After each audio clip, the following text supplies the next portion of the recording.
Hello everyone, कैसे हैं आप सब। मैं आपके लिए फिर से क्लास 12 का चैप्टर नंबर 11 लेके आई पॉलिटिकल साइंस का, जिसका नाम है भारत में दल और दलीय व्यवस्था। इसमें मैं आपके लिए आज कुछ वर्षों से पूछे जा रहे क्वेश्चंस को लेके आई हूँ, जो कि आपके लिए मोस्ट इम्पोर्टेंट क्वेश्चन है। और ये आपके 24 तारीख को जो एग्ज़ाम है, मीन्स परसों, उसमें आपसे पूछे जा सकते हैं।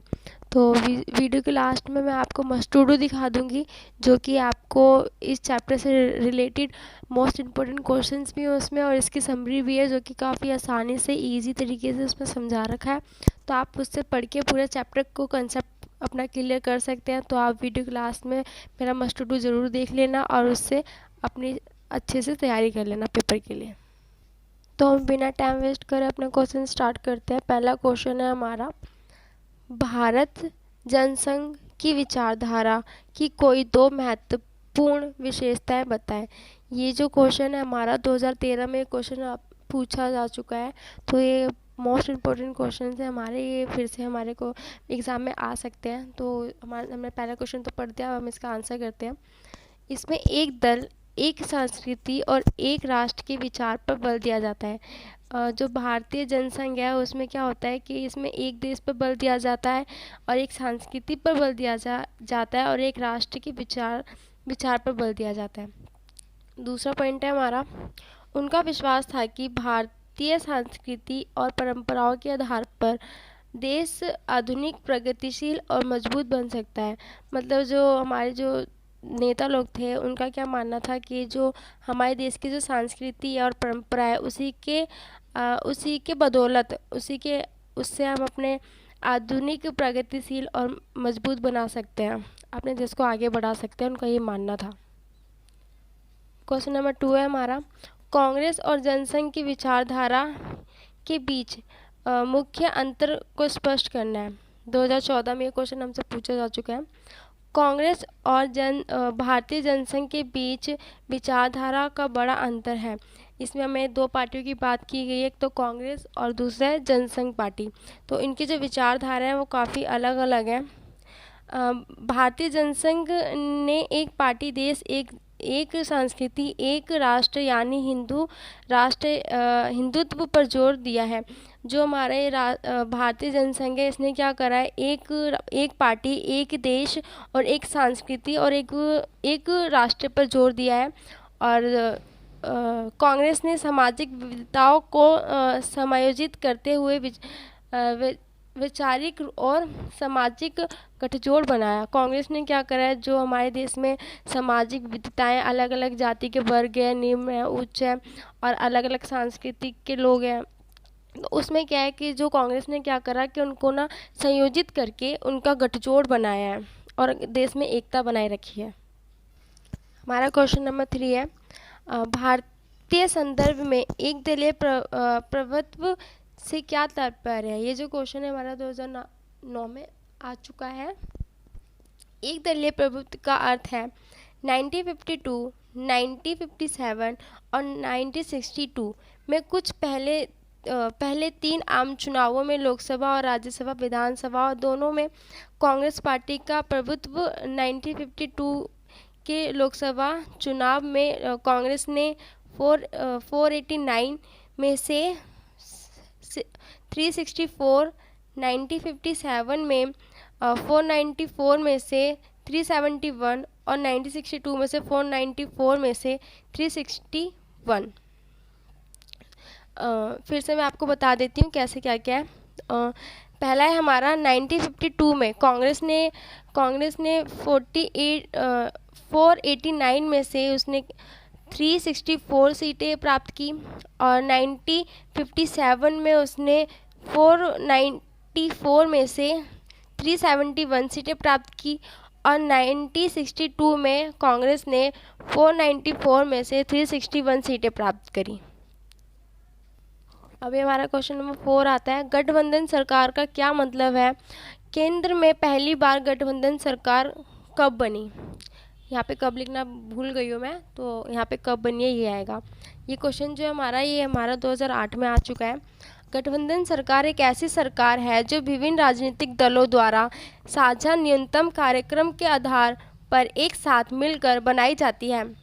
1997 में पहली बार केंद्र में प्रधानमंत्री मोरारजी देसाई के नेतृत्व में गठबंधन सरकार बनी। गठबंधन सरकार का क्या अर्थ होता है, पहले मैं आपके लिए बता देती हूँ। बहुत से दल होते हैं, छोटे छोटे पार्टी होती हैं, दल होते हैं। ये क्या करते हैं, ये चुनाव में खड़े होते हैं और ये चुनाव लड़ते हैं। तो किसी को बहुमत प्राप्त नहीं होता है तो क्या करते हैं कि एक पार्टी के साथ मिलके अपने वोटों को दे देते हैं और एक पार्टी के साथ मिलके और सरकार बना लेते हैं, तो उसको गठबंधन सरकार कहते हैं। और जो 1977 में पहली बार केंद्र सरकार बनाई गई, ये है इसका आंसर। ठीक है, अब मैं नेक्स्ट क्वेश्चन पे जाती हूँ। ये है हमारा क्वेश्चन नंबर 5। भारत का एक दलीय प्रभुत्व विश्व में एक दलीय प्रभुत्व के अन्य उदाहरण से किस प्रकार भिन्न था। ये क्वेश्चन हमारा 2008 में आ चुका है। इसका पहला पॉइंट है, भारत और अन्य देश में एक दल के प्रभुत्व में असमानताएं है। मतलब कि ये कि जो भारत में एक दल ही नहीं है, और भी दल हैं, और जो अन्य देश जैसे कि चीन हो गया, ऐसे ऐसे देशों में एक दलीय व्यवस्था है। और भारतीय राजनीतिक प्रणाली बहुदलीय प्रणाली है। हमारा जो देश है बहुदलीय प्रणाली का है। और 1952 से 1962 के बीच 1952 से 1962 के बीच हर चुनाव में कांग्रेस प्रणाली ने जीत हासिल की। आपको जैसे पता ही है 1952 से 1962 तक कांग्रेस के सिवाय और भी पार्टियां थी, लेकिन जो कांग्रेस था उसने काफ़ी अपना अच्छा योगदान दिया है देश के लिए। वो जब हमारा देश आज़ाद हुआ, वो पार्टी हमारी, तब से हमारी पार्टी वो चलती आ रही है, कांग्रेस पार्टी। तो लोगों ने क्या करा कि कांग्रेस पार्टी को ही जिताते रहे 62 तक अपनी जीत हासिल की। भारत में नियमित अंतराल पर स्वतंत्र और निष्पक्ष वातावरण में चुनाव होते रहे हैं। हमारे देश में क्या है, किसी पे फोर्स करके या किसी पे ज़बरदस्ती करके हम ये नहीं कह सकते कि तुम उस पार्टी को वोट दो, नहीं तुम इस पार्टी को वोट देना, कुछ भी हम नहीं कह सकते हैं। लोग स्वतंत्र हैं यहाँ पे, अपनी इच्छा अनुसार वो किसी को भी वोट दे सकते हैं। सेकंड पॉइंट है हमारा, कई अन्य राजनीतिक दलों ने भी भाग लिया, लेकिन कांग्रेस नेता के करिश्मकाई, प्रभावी और प्रेरक नेतृत्व और कांग्रेस पार्टी की गौरवशाली विरासत भारत में कांग्रेस पार्टी का प्रभुत्व जारी रखती है। मतलब इसमें ये कहा गया है कि जो हमारे जो और भी पार्टी थी, लेकिन वो ना जीत के कांग्रेस ही हमारी बाबा सरकार बन रही थी, क्योंकि कांग्रेस ने पहले से ही राष्ट्र को अच्छे से संभाला है, हमारे देश को अच्छे से आगे बढ़ाया है। चीन, क्यूबा, सीरिया और मैक्सिको जैसे देश में संविधान केवल एक ही पार्टी को देश पर शासन करने की अनुमति देता है। हमारा जो संविधान है वो केवल एक ही पार्टी को शासन करने की अनुमति नहीं देता है। लेकिन जो चीन हो गया, क्यूबा हो गया, सीरिया हो गया, मैक्सिको हो गया, इसमें जो इनका जो संविधान है सिर्फ एक ही पार्टी को शासन करने की अनुमति देता है। यहाँ पे हम कह सकते हैं यहाँ पे एक दलीय प्रणाली है। हमारा तीसरा पॉइंट है, मैक्सिको की PRI लगभग 6 दशकों तक हावी रही, लेकिन अंत में यह तानाशाही में बदल गई। इन देशों में अक्सर चुनाव में धांधली और हेराफेरी की जाती थी, लेकिन भारत में सब कुछ लोकतंत्र के आलोक में किया जाता है। मैक्सिको जो है उसमें PRI की नाम की एक पार्टी थी, जो कि लगभग 6 दशकों तक इसने इस पर शासन किया। फिर उसके बाद इस तानाशाही में ये बदल गई और इसके अंदर जो हेरा फेरी करके और गलत तरीके से यहाँ पे चुनाव किए जाते थे और अपनी पार्टी को जिता दिया जाता था। लेकिन हमारे भारत में क्या होता है, यहाँ पे लोकतांत्रिक तरीके से चुनाव किया जाता है और जनता के अनुसार यहाँ पे पार्टी को चुना जाता है। अब हमारा क्वेश्चन नंबर 6 है, 1959 में स्वतंत्र पार्टी की किन्हीं 3 नीतियों और कार्यक्रमों का वर्णन कीजिए। ये जो क्वेश्चन है हमारा 2013 में आ चुका है। आप देख सकते हैं मैंने यहाँ पे लिखा हुआ है, हर क्वेश्चन के आगे मैंने लिखा हुआ है जो कौन कौन से सन में वो क्वेश्चन आया था, तो मैंने ये सबके क्वेश्चन के आगे लिखा हुआ है, आप देख सकते हैं। हमारा फर्स्ट पॉइंट है इसका, स्वतंत्र पार्टी चाहती थी कि सरकार कम से कम अर्थव्यवस्था को नियंत्रित करने में शामिल हो। हम जो स्वतंत्र लोग हैं, हम स्वतंत्र पार्टी जो हमारी है, हम चाहते हैं कि जो सरकार है वो अर्थव्यवस्था को नियंत्रित करती रहे। इसका मानना था कि समृद्धि व्यक्तिगत स्वतंत्रता से ही आ सकती है। हम इनका कहना था कि जो अगर व्यक्ति है वो स्वतंत्र रहेगा और वो अपने अच्छे अनुसार कहीं भी जाके काम करेगा या कुछ भी, अब उसी के अनुसार देश चल सकता है और हमारे देश की समृद्धि व्यक्तिगत स्वतंत्रता से ही मतलब हो सकती है। इसमें नॉर्मली ये कहा गया है कि देश का विकास तभी होगा जब व्यक्ति को, जनता को स्वतंत्रता प्राप्त हो। हमारा नेक्स्ट पॉइंट है, ये अर्थव्यवस्था केंद्रीकृत योजना, राष्ट्रीयकरण और सार्वजनिक क्षेत्र में राज्य के हस्तक्षेप की विकास रणनीति की आलोचनात्मक थी। इसके बजाय यह एक मुक्त निजी क्षेत्र के विस्तार का समर्थन करता है। अब हमारा तीसरा पॉइंट है इसका, स्वतंत्र पार्टी कृषि में भूमि सीमा के खिलाफ थी और शाकाहारी खेती और राज्य व्यापार का विरोध करती थी। अभी हमारा नेक्स्ट क्वेश्चन है, क्वेश्चन नंबर 7। आप मेरी वीडियो को लास्ट तक देखते रहे और आपको मैं लास्ट में मस्ट टू डू दिखाऊंगी, उसमें से भी आप बहुत कुछ अच्छे से कर सकते हैं। और मेरे चैनल को लाइक कीजिए, सब्सक्राइब कीजिए। अब हम क्वेश्चन पर नज़र देते हैं। 1952 के बाद में भारत में मतदान के तरीके में किन्हीं दो महत्वपूर्ण परिवर्तनों का वर्णन कीजिए। ये क्वेश्चन नंबर 7 है हमारा, ये जो 2010 में ये क्वेश्चन पूछा जा चुका है, तो हम इस पे गौर देते हैं इस क्वेश्चन के आंसर पे। पहले आम चुनाव के दौरान प्रत्येक पोलिंग बूथ में उम्मीदवारों के चुनाव चिन्ह के साथ एक बॉक्स लगाया गया था। प्रत्येक मतदाता को एक खाली मतपत्र मिला और से उम्मीदवार के पेटी में छोड़ना पड़ा जिसे वह अपना वोट देना चाहती थी। शुरुआत में इस काम में करीब 20 लाख स्टील के बॉक्स का इस्तेमाल किया गया। इसमें क्या कहा गया है कि जो पहले जो चुनाव होते थे उसमें चुनाव वो कैसे हुआ करते, तो उसमें होता था कि ना हर जो व्यक्ति होता था उसका नाम, हर चीज़ लिखा रहता था। बस उनको क्या करना होता था, उन बाहर जब वो एंटर करते थे, अपना वोट देने जाते थे, तो एक रूम में जब एंटर करते थे तो उनके हाथ में एक पर्ची दे दी जाती थी, तो उस पर उनका नाम सब कुछ लिखा होता था। तो वो अंदर जाके क्या करते थे, सिर्फ मोहर का थप्पा लगाते थे और एक बॉक्स होता था, तो उस बॉक्स के अंदर वो पर्ची डाल देते थे। तो ऐसे करके चुनाव हुआ करता था पहले। ये हमारा सेकंड पॉइंट है। 1990 के दशक में अंत में चुनाव आयोग ने इलेक्ट्रॉनिक वोटिंग मशीन, जिसको हम कहते हैं EVAM, की शुरुआत की और 2004 में इसका पूरे देश में व्यापक रूप से प्रयोग किया गया। अब क्या हुआ, 2004 के बाद क्या हुआ कि ना अब इसमें ना हम क्या करते थे, अब एक मशीन होती थी अंदर, और मशीन के अंदर ही जो भी चिन्ह होता था हम उस चिन्ह को दबा देते थे और हम दबा देते हैं और हमारे हाथों पे निशान लगा देते हैं। अब 2004 के बाद जो ये टेक्नोलॉजी है ये हर देश में चली गई। अब जो चुनाव होता है वो इस तरीके से होता है।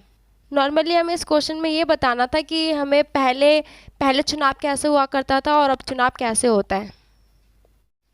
ये हमारा क्वेश्चन नंबर 8 है। इसका क्वेश्चन है 1920 से 1950 तक भारतीय कम्युनिस्ट पार्टी के कार्यकलापों की व्याख्या कीजिए। इसमें हमें ये क्वेश्चन नंबर 8 में जो है हमें 2009 में ये क्वेश्चन पूछा गया है, तो इसमें हमें ये बताना है भारतीय कम्युनिस्ट पार्टी के क्रियाकलापों की व्याख्या करनी है हमें इसमें। तो हम इसका फर्स्ट पॉइंट देखते हैं।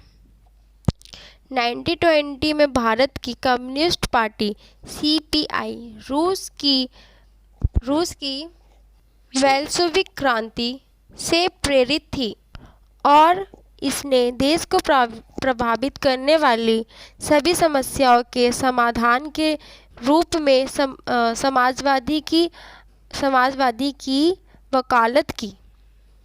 सेकंड पॉइंट है हमारा, भाकपा ने 1935 से कांग्रेस की छत्रछाया में विभिन्न विचारधाराओं के साथ काम किया। भाकपा एक पार्टी है जो कि कांग्रेस की छत्रछाया में या कांग्रेस के साथ रह कर के इन्हें विभिन्न विचारधाराओं के साथ काम किया है।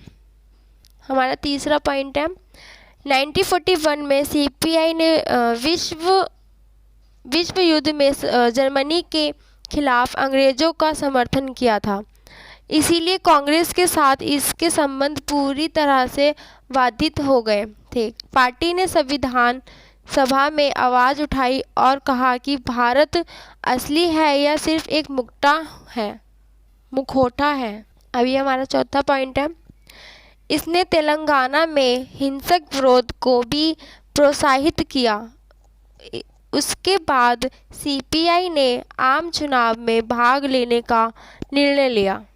अभी हमारा क्वेश्चन नंबर 9 है, भारत में पहले 3 आम चुनावों में कांग्रेस पार्टी के प्रभुत्व के किन्हीं 3 कारणों का वर्णन कीजिए। ये 2014 में क्वेश्चन पूछा गया है। आप मेरा कहना माने तो जो काफ़ी पुराने जो क्वेश्चन है, जैसे कि अभी हमने देखा 2009 हो गया या 2007 हो गया, ऐसे क्वेश्चन है, आप उन्हीं पे फोकस दें, क्योंकि उन क्वेश्चंस को काफ़ी टाइम हो गया है आए हुए, तो अब वो शायद वो फिर से रिपीट होके आ सके, तो आप उन पे भी ध्यान दीजिए। तो ये हमारा क्वेश्चन नंबर 9 है। इसका हम फर्स्ट पॉइंट देखते हैं। प्रत्येक सविनय अवज्ञा आंदोलन शुरू होने के साथ इसका सामाजिक आधार चौड़ा हो गया।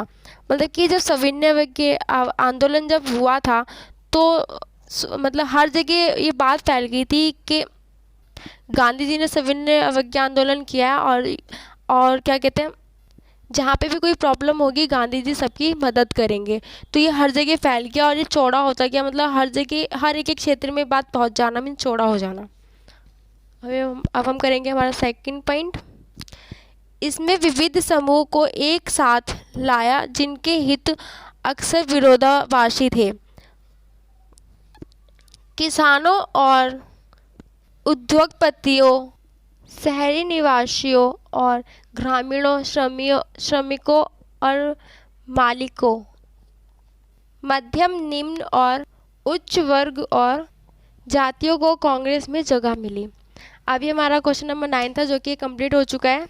अब मैं आपको मस्ट टू डू दिखा देती हूँ जो कि आपको काफ़ी अच्छे पॉइंट्स देगा जो कि आप एग्ज़ाम में लिख के आ सकते हैं। तो मैं अब आपको मस्ट टू डू दिखा देती हूँ। जैसा कि आप देख सकते हैं, ये हमारा क्लास 12 का मस्ट टू डू है पॉलिटिकल साइंस का। ये मेरा मोटिव ये है कि ये हर बच्चों को नहीं मिला है, तो मैं सोची कि अब हर बच्चों को नहीं मिला तो सभी के लिए बहुत ज़रूरी है, तो मैं सभी के लिए वीडियो बनाऊं और मस्ट टू डू भी प्रोवाइड करूं सबके लिए, और हर एक चैप्टर का हर एक चीज़ दिखाऊं पूरा। तो ये हमारा मस्ट टू डू है। अब मैं आपको इसमें से चैप्टर की समरी और क्वेश्चंस दिखाती हूँ। ये हमारा मस्ट टू डू है चैप्टर नंबर 11 का। आप देख सकते हैं इसमें से 6 मार्क्स के क्वेश्चंस आएंगे। इसमें हमें सब कुछ बता रखा है अच्छे से। अब आज आप इसमें से समरी देख सकते हैं। ये देखिए, एक दलीय प्रणाली, बहुदलीय प्रणाली, इसमें सब कुछ दिया गया है। आप इसके हिसाब से भी मतलब बहुत अच्छे मार्क्स स्कोर कर सकते हैं अपने एग्ज़ाम में। मैं आपको हर एक पॉइंट दिखा दूंगी अच्छे से। आप देख सकते हैं कि ये देखिए, ये आपकी बहुत बहुत बहुत काम आने वाली चीज़ें हैं। ये देखिए, ये देखिए, थोड़ा जूम करके भी दिखा देती हूँ। ये देखिए,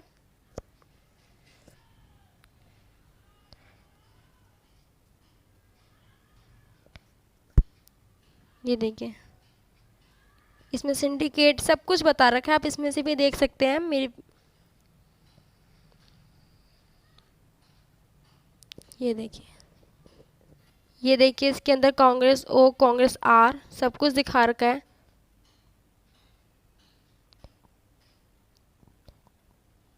ये आपके लिए बहुत बहुत फ़ायदेमंद है। ये देख लीजिए अच्छे से, एक एक चीज़ को अच्छे से पढ़ लीजिए, एक एक चीज़ को अच्छे से रट लीजिए। ये मेरा पक्का आपसे वादा है कि आप अपने पेपर में बहुत बहुत अच्छे मार्क्स स्कोर कर सकते हैं इसके सहायता से। देखिए, अब हमारी समरी हो गई। अब हम ये क्वेश्चंस देख लेते हैं। ये देखिए, आप क्वेश्चंस आपने जो भी इस समरी में देखा है, आपको इसी में से इनके आंसर्स मिल जाएंगे इन क्वेश्चंस के। ये देखिए, बहुत इजी, बहुत अच्छे तरीके से इसमें समझा रखा है, आप देख सकते हैं। ये कुछ क्वेश्चंस है। तो हमारी आज की वीडियो यहीं समाप्त होती है। आप मेरे चैनल को लाइक कीजिए, सब्सक्राइब कीजिए और thank you for watching me.